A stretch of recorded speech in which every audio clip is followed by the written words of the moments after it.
ভারতীয় জনতা পার্টির উপরতলা থেকে নিচতলা অবধি নেতৃত্বে যারা আছেন তারা আতঙ্কিত। যেহেতু বাজেট অধিবেশন, আগামীর অজানা ভয়ে এদের ঘুম নেই। প্রতিটি ওয়ার্কিং ডেট যেন থাকে। সে থেকেই যেমন কি ডাক্তার মানিক সাহা, কি রাজীব ভট্টাচার্য, আমরা শুরু করছি শুক্রবার, কি এই বিপ্লব কুমার দেব, ওনারা বলছেন এরা শুক্রবার মানে শুক্রবার যেখানে সেখানে সুযোগ পেলেই আবল তাবল কথা বলেন, প্রাসঙ্গিক বলেন, অপ্রাসঙ্গিকও বলেন। এবং এই বিপ্লব কুমার দেব নাকি বলছেন যে সেই 7টা ব্লকের সেই ফাইলটা রেডি আছে। আমি বলে রেখেছি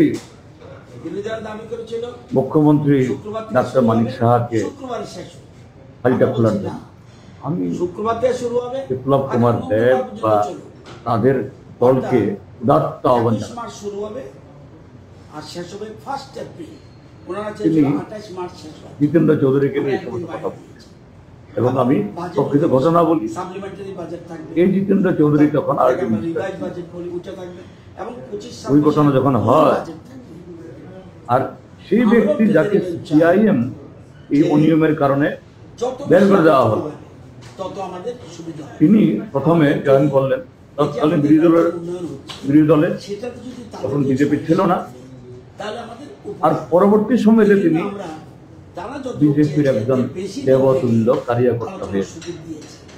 তো বিপ্লবকে কাকে বলছিল, কাকে বোকা বানাচ্ছে? কথাটা হলো তার যে এই রাজ্যে তাদের যে অস্তিত্ব দিন শেষ হয়ে যাচ্ছে, আর দিন শেষ হয়ে যাওয়া মানে হলো তিনি সাংসদ হলেও তার এই সমস্ত কেলেঙ্কারিগুলো বের হবে, কেন তাকে বিজেপি তাকে সরাতে হবে। আমরা তো সরাইনি, বিজেপি সরিয়েছে বিজেপি তাকে মাফ করে দিয়েছে, আমরা মাফ করছি, জনগণ মাফ করে। এই হলো